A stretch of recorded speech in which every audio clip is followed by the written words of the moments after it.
साहब, तहरीक अदम एतमाद की दरख्वास्त का आज जमा हो जाना, रिक्विजिशन इजलास बुलाए जाने की जमा होना, आपको क्या लगता है कि अभी भी इफ एंड बट्स के ऊपर अपोजिशन चल रही है या अपोजिशन ने अपनी ग्राउंड पूरी तैयार कर ली?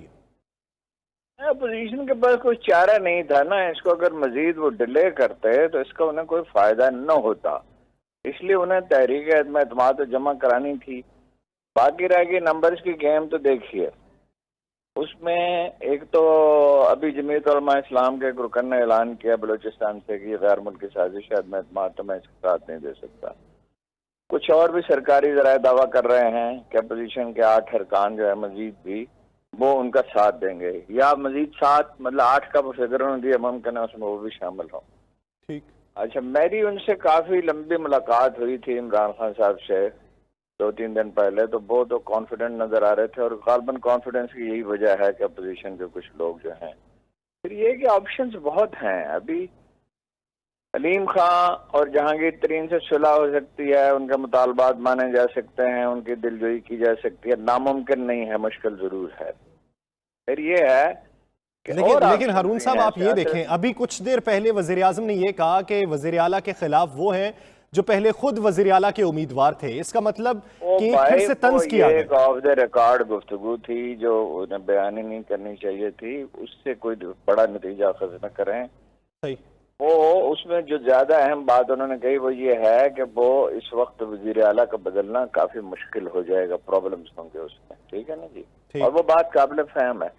फिर ये बहुत और ऑप्शंस हैं, मसलन ये वो पंजाब असम्बली तोड़ दें फर्ज कीजिए और कैंपेन बिल्ड करें, और यही उनका बयानिया हो कि ये मेरे खिलाफ गैर मुल्की साजिश हो रही है या लोकली पैसे खर्च किए जा रहे हैं, तो उसमें उनकी जीतने के इम्कान को मुस्तरद नहीं किया जा सकता।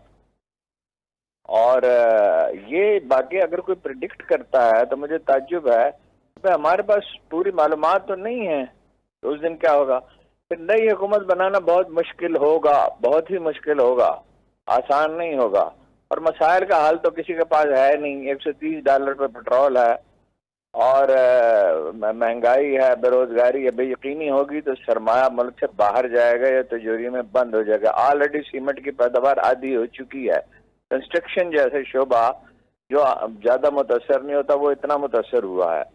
तो ये अभी प्रेडिक्ट करना मुश्किल है कि क्या होगा, यानी पेशीन गोई करना मुश्किल है कि क्या होगा। हारून साहब, मैं आपकी तरफ वापस आता हूं। ब्यूरो चीफ इस्लामाबाद सुहेल इकबाल भट्टी साहब भी हमारे साथ मौजूद हैं, उनसे जरा इन्फॉर्मेशन ले लेते हैं। भट्टी साहब, अपोजिशन की तैयारियां क्या दिखाई दे रही हैं? गैर रस्मी गुफ्तगू अभी तक किस किसने की? प्रेस कॉन्फ्रेंस की तैयारी कैसी है? देखिए, कॉन्फ्रेंस जो कि 3:30 बजे शेड्यूल थी, तकरीबन 1 घंटा से ज़ायद उसको तखीर हो चुकी है। फिर इसका टाइम 4 बजे किया गया, लेकिन आसिफ अली जरदारी तक अभी तक नहीं पहुंच सके। जैसे ही आसिफ अली जरदारी पहुंचेंगे तो यहाँ पर प्रेस कॉन्फ्रेंस शुरू हो जाएगी, और उसके बाद आसिफ अली जरदारी, मौलाना फजल रहमान और शहबाज शरीफ जो अब तक की सूरत हाल थी, बिलखुसूस जो तहरीक अदम एतमाद जमा करवाई गई है उसके बारे में खुलकर इजहार ख्याल करेंगे, और बिलखुसूस जो हुकूमत की जानिब से अब तक दावे किए गए हैं, हुकूमत की जानिब से जो ऐलानात किए गए हैं, बिलखुसूस प्राइम मिनिस्टर इमरान खान ने अब से कुछ देर कब यूट्यूबर से मुलाकात की और उस मौके के ऊपर वहाँ पर खुलकर उनसे सवालात हुए, और बिलखुसूस जो जहांगीर तरीन ग्रुप है और उसके साथ साथ जो अलीम खान की गुज़श्ता रोज़ की जो डेवलपमेंट सामने आई थी उस हवाले से भी बात हुई। प्राइम मिनिस्टर ने उसके ऊपर कुछ ज्यादा तफसील से बात तो नहीं की, लेकिन उनका एक पॉइंट था उस मामले में कि जहांगीर तरीन गद्दारों के साथ नहीं जाएगा। लेकिन जब उनसे पूछा गया कि गवर्नर सिंध इस्माइल साहब, इमरान इस्माइल साहब और दीगर वफाकी वुज़रा मुसलसल कोशिशें कर रहे हैं नाराज अरकान को मनाने के हवाले से, क्या कोई ऐसी कमिटमेंट हासिल हुई है पाकिस्तान तहरीक इंसाफ को कि उनकी जो नाराजगियां थी खत्म हो गई? तो इस हवाले से कोई वाज़ेह जवाब नहीं था प्राइम मिनिस्टर के पास, अगरचे कि उन्होंने खुद एतमादी का इजहार जरूर किया, और वो ये कह रहे हैं कि हमारे पास नंबर पूरे हैं, हम सूरत हाल बिल्कुल खराब नहीं होगी। तो हम दूसरी जानिब अपोजिशन का लबो लहजा और एतमाद देखें तो वो काफी बड़ा हुआ है, बिलखुसूस गुज़श्ता रोज की जो डेवलपमेंट हुई।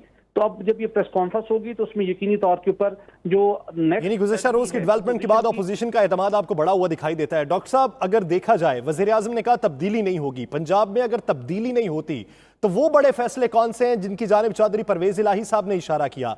क्या वो फैसले विफाक के हवाले से हैं या पुराने रुफका से मुलाकात के हवाले से? नहीं, देखिए चौधरी परवेज इलाही ने एक मुबहम लेवल पे बात की, लेकिन हमें जो समझ आती है, हम जो उसकी तशरीह करते हैं वो यही है कि वो चीफ मिनिस्टर पंजाब के हवाले से बात करें। लेकिन वहां पर भी मसला ये है कि वो खुद अपने आप को चीफ मिनिस्टर पंजाब के कैंडिडेट के तौर पे देखते हैं या अपने आप को ही देखते हैं। वो तो अलीम खान को भी सपोर्ट करने को तैयार नहीं है। तो वज़ीर आज़म के लिए मसला ये है, और तहरीक इंसाफ के अंदर ये बात होती भी है, कि अगर उस्मान बुज़दार को हटाएंगे तो एक नया कंसेंसस कैंडिडेट कैसे लेके आएंगे। उस्मान बुज़दार को जब सेलेक्ट किया था तो उस वक्त भी एक वजह यही थी कि वो किसी धड़े और ब्लॉक को बिलोंग नहीं करते थे। ना तो वो लाहौर की अराई बरादरी से थे, ना वो कुछ साउथ पंजाब के किसी बड़े धड़े से थे, ना किसी और बड़ी बरादरी से या ग्रुप से उनका ताल्लुक था। बाकी सब लोग मुख्तलिफ धड़ों में थे। तो उस वक्त उनको वज़ीर आज़म ने अपने ज़ोर बाजू इस्तेमाल करते हुए बना दिया। अब अगर आपको एक चीफ मिनिस्टर लाना होगा पंजाब का स्टेज पे, तो उसको सपोर्ट चाहिए होगी, क्योंकि एक सिचुएशन बड़ी फ्लूइड है, गैर यकीनी की सूरत हाल है। तो नए चीफ मिनिस्टर के कैंडिडेट के लिए सपोर्ट मिलना जो है वो मुश्किल है। ये भी हो सकता है कि अलीम खान और उनके धड़े से ये बात हो जाए कि अगले इलेक्शन में अगर इस वक्त सपोर्ट करेंगे, उनसे ये कमिटमेंट हो जाए कि अगले इलेक्शन के बाद अगर तहरीक इंसाफ जीतेगी तो आपको पंजाब का चीफ मिनिस्टर बनाया जाए। क्योंकि सियासत में हर किस्म की कमिटमेंट जो है वो हो सकती है। और अभी जो तहरीक अपोजिशन लेकर आई है, जो रिक्वेजिशन उन्होंने जमा करवा दी है, वो एक इम्पोर्टेंट मूव है, बहुत इम्पोर्टेंट मूव है। लेकिन उसका फैसला तो अगले 2 हफ्तों में ही होगा, कि एकदम नहीं पता चलेगा। ये सारे टाइम पीरियड में बेतहाशा बार्गेनिंग होगी, नेगोशिएशन होगी, मामला तय होंगे, एक दूसरे के साथ ऑफर्स होंगे। चले, मैं आपकी तरफ इस बात पे वापस आऊंगा कि हुकूमत बारगेन क्या कर सकती है। हारून साहब, अगर तब्दीली पंजाब के अंदर नहीं होती तो उसका नुकसान क्या होगा? आपका ये मानना था कि काबिल फहम बात है कि तब्दीली नहीं हो सकती, अगर हो जाती है तो फिर क्या होगा? नहीं हो सकती ना। अब एक सियासत में मफरूजों पे भी बाज़ औक़ात बात होती है, लेकिन बाद मफरूजों पे बिल्कुल बात नहीं हो सकती। सही, इस वक्त तो तब्दीली नहीं हो सकती है। लेकिन ये मैं एग्री करता हूँ डॉक्टर साहब से कि वो उनको ये कमिटमेंट दे सकते हैं कि एज अर्ली एज पॉसिबल आपको बना देंगे चीफ मिनिस्टर। अलीम खान को, वो अलीम खान को एतमाद में लेना पड़ेगा, जहांगीर तरीन को लेना पड़ेगा, चौधरी साहब को लेना पड़ेगा। उसमें एक नए ऑप्शंस भी आ सकते हैं कि जरूरी नहीं है कि चौधरी साहब को चीफ मिनिस्टर बनाया जाए, कुछ और उनका मुतालबात मान दिए जाए, किसी और को बनाया जाए, तीनों किसी पे मुत्तफिक हो जाए, उसको बनाया जा सकता है। लेकिन फौरी तौर पर नहीं, फौरी तौर पर पॉसिबल ही नहीं है हालात। सही। डॉक्टर साहब, अभी की जो नई डेवलपमेंट है, इतलात हैं, वज़ीर आला पंजाब उस्मान बुज़दार ने वज़ीर आज़म को ये कहा है कि मैं इस्तीफ़ा दे देता हूं अगर मेरे इस्तीफ़े से मसला हल होता है। लेकिन वज़ीर आज़म ने उस्मान बुज़दार साहब को काम जारी रखने की हिदायत की है। अब ये जो नया मूव है, ये आपको कैसा दिखाई देता है? एक तो पहले हम मीडिया में बहुत सी बातें ऐसी करते हैं जिसकी हमें डेफिनेटिव इन्फॉर्मेशन नहीं होती, हमें ज़राए से पता चलता है, तो खुद हमारे सामने पब्लिकली नहीं होती इन्फॉर्मेशन। तो अगर, लेकिन हम ये एक्सेप्ट कर लेते हैं कि वाकई ऐसा है। वज़ीर आला, देखिए पंजाब की तो कोई बहुत बड़ा ब्लॉक की हैसियत है नहीं। अगर प्राइम मिनिस्टर उनको जब भी कहेंगे उनको इस्तीफा देना ही होगा। मसला वहां पर भी वही है और सेंटर में भी वही है कि अगर आप इस्तीफा ले लेते हैं सेंटर में, अगर प्राइम मिनिस्टर को आप गिरा देते हैं तो क्या होगा, पंजाब में चीफ मिनिस्टर को बदलते हैं तो क्या होगा। पंजाब में चीफ मिनिस्टर की रिप्लेसमेंट लाने में खासा बड़ा झगड़ा है, बिकॉज पंजाब असेंबली के अंदर कंसेंसस नहीं हो सकेगा। सेंटर में जब फाइनली फैसला होगा अदम एहतमाद की तहरीक पे वोट डालने का, तो बहुत से लोगों को ये सोचना पड़ेगा, और इस्टेब्लिशमेंट को और इंस्टीट्यूशंस को भी ये सोचना पड़ेगा। इस वक्त तो सिर्फ एक पोस्चरिंग हो रही है कि अगर हुकूमत गिर जाती है तो क्या होगा। जो अगली निगरान हुकूमत होगी वो लीडर ऑफ द हाउस और लीडर ऑफ द ऑपोजिशन की मशावरत से आएगी। कॉन्स्टिट्यूशन और सुप्रीम कोर्ट के फैसले बड़े क्लियर हैं कि उसको एक सर्टेन टाइम पीरियड में 2-2.5 महीनों के अंदर उसको इलेक्शन करवाना होगा।